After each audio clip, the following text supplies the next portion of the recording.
গতকাল অবজারভার ঘোষণা করলেন, আজ ভাঙড়ে এলেন, এখানকার অবজারভার আপনি এবং ভাঙড়ের অবজারভার শওকত মোল্লা, এখানে কি বলবেন? দেখুন, ভাঙড়ে অন্য কোন দলের কাকে করছে সেটা নিয়ে অত চিন্তিত নয়, মাথা ব্যথা নয়। ইন্ডিয়ান সেকুলার ফ্রন্টের রাজ্য কমিটিতে আলোচনা, কেন্দ্রীয় কমিটির অনুমোদন, সর্বোপরি আমাদের দলের পৃষ্ঠপোষক যেটা আব্বাস সিদ্দিকীর নির্দেশক্রমে আমরা প্রথম পর্যায়ে রাজ্যের 81টি বিধানসভার অবজারভার নিয়োগ করেছি। পার্টি মনে করেছে আমাকে ভাঙড়ের অবজারভার করতে হবে, পার্টি মনে করেছে আমাকে মন্দিরবাজার বিধানসভার অবজারভার করতে হবে, সেই দায়িত্ব তুলে দিয়েছে। আমাকে যথাযথভাবে দায়িত্ব পালন করতে হবে। আমাদের প্রাথমিক কাজ হচ্ছে বুথের স্তর থেকে সংগঠনটাকে তুলে নিয়ে আসা। যারা যে দায়িত্বে আছে সে দায়িত্বেই থাকবে, শুধু আমাদের কাজ হচ্ছে কাজটা বুঝে রাজ্য কমিটিতে বুঝিয়ে দেওয়া। এটা হচ্ছে মেন গুরু দায়িত্ব। এক কথায় সংগঠনটাকে তৈরি করতে সম্পূর্ণ সহযোগিতা ও সহায়কের ভূমিকা পালন করতে হবে। তাই আমি প্রায় রবিবার ভাঙড়ে আসি, অন্যান্য দিনও ভাঙড়ে আসি। আমার ডেলি রুটিন হিসাবে ভাঙড়ে এসেছি। আজকে চালতাবেরিয়া অঞ্চলের বেশ কিছু জায়গায় জনসংযোগ আছে, এখানকার মানুষের অভাব অভিযোগ শুনবো, যতটা আমার পক্ষ থেকে সমাধান করা যায় সেটা করব, বা সঠিক পরামর্শ দিয়ে কিভাবে সমাধান করা যায় সেটাও বলবো। টপ করে দেবো। 21শে জুলাই থেকে অভিষেক বন্দ্যোপাধ্যায় বার্তা দিয়েছেন যে পদ্মফুল 2026-এ উপড়ে ফেলা হবে, কি বলবেন এটা নিয়ে? দেখুন, বার্তাটা শুনতে খুব ভালো লেগেছে। পশ্চিমবাংলাতে বিজেপি মুক্ত হবে, আমরাও প্রত্যেকেই চাই। শুধু পশ্চিমবাংলা নয়, দেশ থেকে বিজেপি মুক্ত হোক, আর বাংলা থেকেও তৃণমূল মুক্ত হোক। এবার প্রশ্ন হচ্ছে, সত্যিকারের অর্থে কি অভিষেক বাবুরা অর্থাৎ তৃণমূল কংগ্রেস বিজেপিকে কি হারাতে চাইছে? যদি বিজেপি মুক্ত করতে চায়, সর্বপ্রথম কাজ হবে শুভেন্দু অধিকারীদের মতো যারা রাত দিন মুসলমানদেরকে রোহিঙ্গা বলে দেখে দেওয়ার চেষ্টা করছে, ভারতীয় মুসলিম বাঙালি মুসলিমদেরকে ওপরে অত্যাচার নেমে আসছে, ঘুষপেটিয়া বলছে, দেশদ্রোহী বলে দেখে দেওয়ার চেষ্টা করছে, মাদ্রাসা মসজিদগুলোকে ক্রমাগত আক্রমণ করছে ভাষাগতভাবে, তাদের বিরুদ্ধে এফআইআর করে এদেরকে জেলের মধ্যে রাখুক। নেতাগুলোকে ধরে জেলের মধ্যে রাখলেই তো এমনি পদ্ম ফুটা বন্ধ হয়ে যাবে। গল্প শোনাচ্ছে আমাদেরকে, 2021-এ গল্প শুনিয়েছিল, 3 থেকে 77টা এমএলএ বানিয়ে দিয়েছে এই তৃণমূলই তাদের দায়িত্ব নিয়ে সহযোগিতা করে বকলমে। 2014 থেকে 2019-এর এমপির সংখ্যা অনেক বেড়ে গেল। আর গল্প আমাদের শোনাচ্ছে কে বিজেপিকে রুখবে। তৃণমূলকে দিয়ে বিজেপিকে রোখা যাবে না, এটা আমি দায়িত্ব নিয়ে বলতে পারি।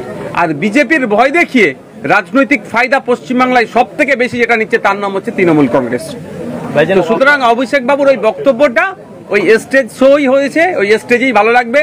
বাস্তবিক অর্থে অভিষেক বাবুরা বিজেপিকে বাংলায় আরো বেশি করে জায়গা করে দিচ্ছে। কারণ ভুলে যাচ্ছি না, বিজেপিকে ফ্রন্টে নিয়েছে লড়াই করব অভিষেক বাবুর পিসিমণি বলেছিল। আচ্ছা, আইএসএফ এর ছাত্র সংগঠন স্টুডেন্ট ফ্রন্ট যখন বিকাশ ভবন অভিযানে গেল, কিছুক্ষণের মধ্যেই পুলিশ তাদেরকে গ্রেফতার করলো, কিন্তু তৃণমূল কংগ্রেসের 21শে জুলাই কোনো সমস্যা হলো না। আপনার মানে আমাদের প্রোগ্রাম করতেই অসুবিধা শাসকের কাছে। আমরা প্রোগ্রাম করছি, ন্যায়কে প্রতিষ্ঠা করছি। আমাদের কর্মকাণ্ড আমাদের বিভিন্ন স্তরের নেতৃত্বদের, দলের কর্মীদের কাজ দেখে অন্যান্য এলাকার মানুষজন দেখবেন আমাদের কাছে এগিয়ে আসছে। ঠিক একইভাবে আমাদের লেবার ফ্রন্ট, স্টুডেন্ট ফ্রন্টও ব্যাপকভাবে কাজ করছে। এইটা দেখে আরো অন্যান্য যে ফ্রন্টগুলো আছে ব্যাপকভাবে তারা কাজ করছে। এটা থেকে অনেক মানুষ এগিয়ে আসছে। বিকাশ ভবনে তারা যাচ্ছিল কেন? তাদের ডিমান্ডগুলো কি কি? যে অলচিকি লিপি সাঁওতালি ভাষায় পৃথক শিক্ষা বোর্ড দিতে হবে। দ্বিতীয় কি, যে আনএডেড শিক্ষা প্রতিষ্ঠানগুলোকে এডেড করতে হবে। ডিমান্ড কি, যে শিক্ষা ব্যবস্থার অচলাবস্থা হয়ে যাচ্ছে শিক্ষক নিয়োগ না হওয়ার ফলে, সচল করতে হবে। শিক্ষাকে প্রাইভেট যেভাবে করার চেষ্টা করছে সেটা করা যাবে না। পাবলিক সেটা পাবলিক মুডি রাখতে বা সর্বজনীন করতে হবে এক কথায়। আর যে শিক্ষা প্রতিষ্ঠানগুলো বিশেষ করে কলেজগুলো যেভাবে দুর্নীতির আখড়া হয়ে যাচ্ছে, সমাজ বিরোধীরা ইউনিয়ন রুমগুলো যদি এখনো কোর্ট অর্ডারে ইউনিয়ন রুম বন্ধ আছে, তালা মারা আছে, কিন্তু এই যে শিক্ষার পরিবেশ ফিরিয়ে নিয়ে আসতে হবে, ভয়মুক্ত ক্যাম্পাস করতে হবে। এক কথায় শিক্ষার দাবি নিয়ে ছাত্ররা বিকাশ ভবনের উদ্দেশ্যে যাচ্ছিল। শাসক এতটাই ভয় পেয়েছে ইন্ডিয়ান সেকুলার ফ্রন্টের স্টুডেন্ট ফ্রন্টকে,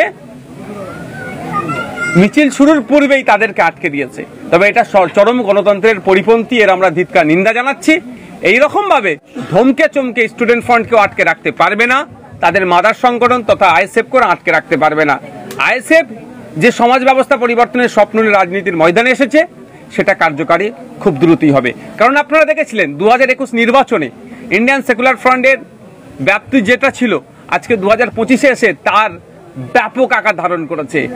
উত্তর থেকে দক্ষিণ, পাহাড় থেকে সাগর, জঙ্গলমহল থেকে আপনার সাগর পর্যন্ত যেখানেই তাকাবেন আইএসএফকে আপনারা নজরে দেখতে পাচ্ছেন। এটাই শাসকের চক্ষুস্বর হয়েছে। ভাইজান, শাসক দলের নেতারা ইতিমধ্যে বলতে শুরু করে দিয়েছে 26-এ বিরোধী শূন্য হয়ে যাবে, কিন্তু 2021 সালে আমরা দেখেছি যে এত ঝামেলা অশান্তির পরে আপনি জিতেছেন। আমি একটা কথা বলি, কি রাজ্য সরকার কি কেন্দ্র সরকার ফ্যাসিস্ট চিন্তা ভাবনা নিয়ে চলছে না, আগ্রাসী চিন্তা ভাবনা নিয়ে চলছে, সব গিলিয়ে নেব।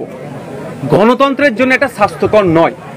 গণতন্ত্র তখনই সুরক্ষিত থাকবে অপোজিশন যখন স্ট্রং থাকবে, বিরোধী যখন শক্তিশালী থাকবে, গণতন্ত্র ততটাই সুরক্ষিত থাকবে।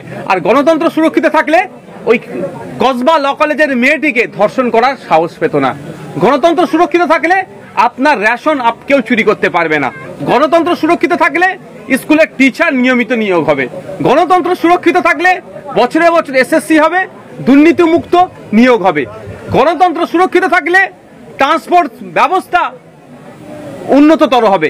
গণতন্ত্র সুরক্ষিত থাকলে আপনার আমার মৌলিক অধিকারগুলো সুরক্ষিত থাকবে। দুর্ভাগ্য আমাদের গণতন্ত্র কিনা সংকুচিত করার চেষ্টা করছে বিরোধী শূন্য করার জন্য।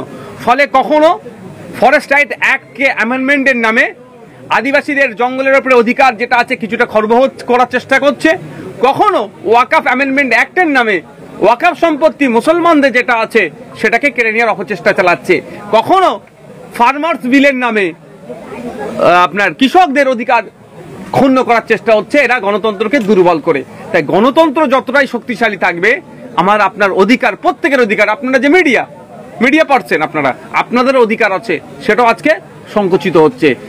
আপনাদের যে বলার স্বাধীনতা সেটা ক্রমশ হস্তক্ষেপ হচ্ছে।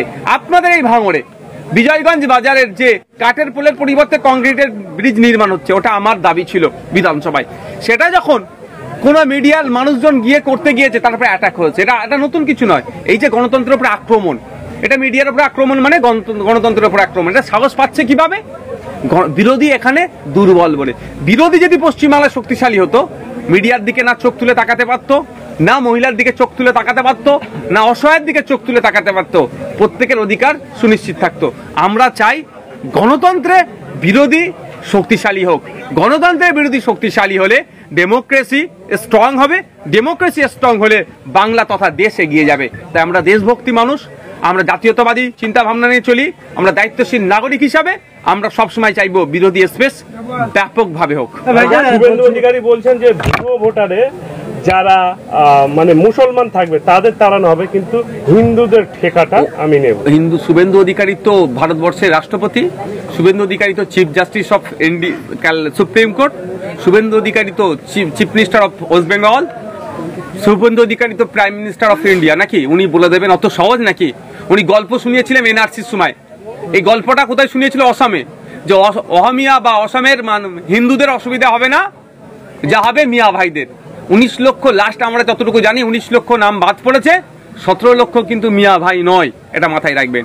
এখানের যেটা গল্প শোনাচ্ছে শুভেন্দু অধিকারী, এখানকার যারা ওপার বাংলা থেকে এসে অলরেডি এখানকার শিক্ষা ব্যবস্থা, স্বাস্থ্য ব্যবস্থা, পাবলিক ট্রান্সপোর্ট, সরকারি চাকরি নিয়ে যে সমস্ত ভাইরা, বিশেষ করে নমশূদ্র মতুয়া সমাজের ভাইরা নাগরিকত্ব অলরেডি পেয়ে আছেন, ভারতবর্ষের প্রত্যেকটা জিনিস তারা এনজয় করছেন, তাদেরকে নতুন করে সমস্যার সম্মুখীন করার চেষ্টা হচ্ছে এই রকমগুলো করে। যে কাগজপত্রগুলো চেয়েছে আমি দায়িত্ব নিয়ে বলতে পারি, সিংহভাগ মুসলমান প্রুফ দিতে পারবে। কিঞ্চিত যারা আছে তাদের কি আছে সেটাও বলছি, নামের বানান ভুল হবে মুসলমানদের। আমি মুসলিম সম্প্রদায়ের কাছে বলবো, অমুসলিম সম্প্রদায়ের কাছে বলবো যে এই SIR নিয়ে অহেতুক প্যানিক সৃষ্টি করার চেষ্টা করছে বিজেপি। এটা বোঝানোর চেষ্টা করছে এটা করে মুসলমানদের ভোটাধিকার কেড়ে নেবো, মুসলমানদের দেশ থেকে তাড়িয়ে দেবো, এই বলে ভোট নেওয়ার চেষ্টা করছে। আর তৃণমূল বোঝানোর চেষ্টা করছে যে মুসলমানদের ভোট আমি থাকলে মুসলমানদের ভোট বাঁচবে, নাহলে তারা দেশ থেকে তাড়িয়ে দেবে। এটা মাথা থেকে সরিয়ে দিন। 2002 সালে এই ধরনের SIR টাইপ হয়েছিল। সেই সময় পশ্চিমবাংলা থেকে প্রায় 28 লক্ষ ভোটারের নাম বাদ পড়েছিল। তো আমাদের লক্ষ্য রাখতে হবে অবৈধ ভোটারকে যেমন বাদ দেব, সাথে সাথে বৈধ ভোটার না একটা বাদ যায়। আমরা বৈধ ভোটারের হয়ে সওয়াল করব, অবৈধ ভোটার যাতে বাদ যায় তার পূর্ণ সহযোগিতা আমরা সকলে করব। ইলেকশন কমিশন অফ ইন্ডিয়া যদি বিরোধী দলের সহযোগিতা নেয়, ইন্ডিয়ান সেকুলার ফ্রন্ট সব থেকে আগিয়ে এসে অবৈধ ভোটারদেরকে বাতিল করার জন্য সর্বোচ্চ সহযোগিতা করবে। তবে হ্যাঁ, যদি কোনো বুথে কোনো বৈধ ভোটারকে বাতিল করার চেষ্টা করে, তাহলে ইন্ডিয়ান সেকুলার ফ্রন্ট প্রথম সারিতে থাকবে, এই প্রতিবাদ করবে। কোনো বৈধ ভোটারকে অবৈধ ঘোষণা করা যাবে না।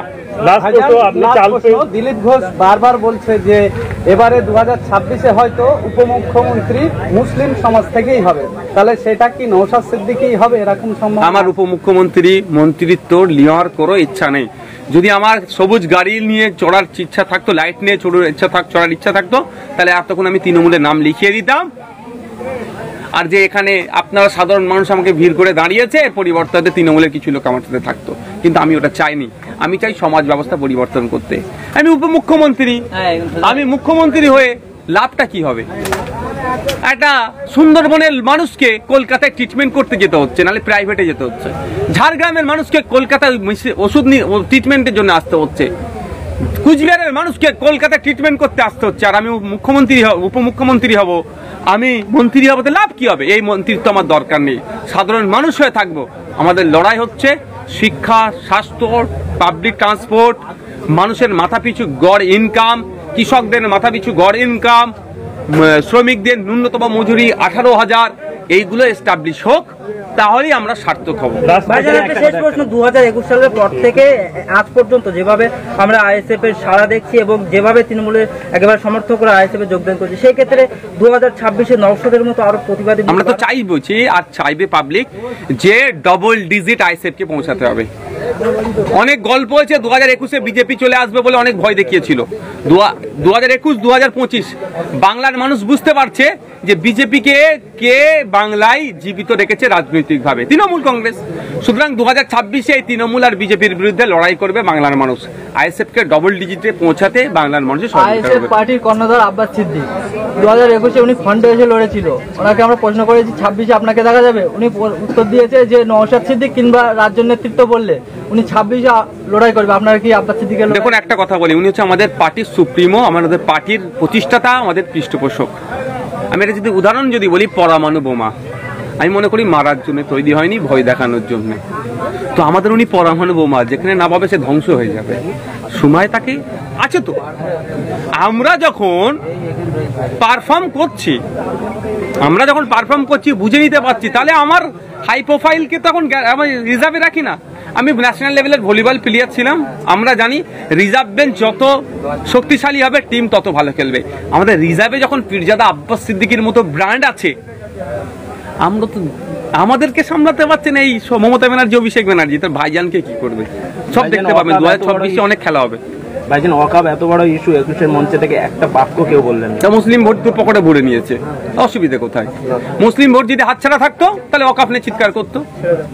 আজ চালতাবাড়িয়া অঞ্চলে এলেন। এই অঞ্চলের যে অঞ্চল সভাপতি তৃণমূল কংগ্রেসের ছিলেন, তাকে নৃশংসভাবে হত্যা করা হয়েছে। ইনভেস্টিগেশন কতদূর, আর এটা নিয়ে আপনি কি মন্তব্য? দেখুন, ইনভেস্টিগেশনের পার্টটা পুলিশ দেখবেন, আর পরিবারের লোকজন জানে কতদূর এগোচ্ছে। তবে আমি একটা কথা বলি, আমি আব্দুর রাজ্জাক খাঁকে তৃণমূলের নেতার থেকেও আমি মনে করি তিনি একজন ভাঙড়ের ভোটার। এটা আমার কাছে বড় পরিচয়।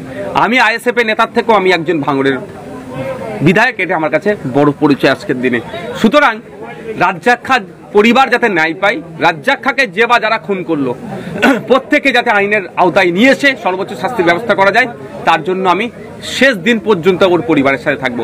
আমাকে সামনে এসে সব লড়াই করতে হবে এটা নয়, ওনার পরিবারকে আমি ব্যাকডোর থেকেও সাপোর্ট দেব এই খুনের বিরুদ্ধে লড়াই করার জন্য। আমার ভাঙড়ের সাধারণ মানুষ খুন হলেও যতটা আমি চিন্তিত, আক্রমণ হলে যতটা চিন্তিত, তৃণমূলের লোক যদি আক্রান্ত হয় আমি অতটাই চিন্তিত হব, আইএসএফ এর লোক আক্রান্ত হলে অতটাই চিন্তিত হব। কারণ আমি একজন বিধায়ক, আমার কাছে প্রত্যেকটা ভোটারের মান সম্মান সমান। লাস্ট কোশ্চেন, শওকত মোল্লা একটা জনসভা থেকে পরিষ্কার বলেছেন যে রেজ্জাক খুনের ঘটনায় আমি চাইলে নওশাদ সিদ্দিককে জড়িয়ে দিতে পারতাম।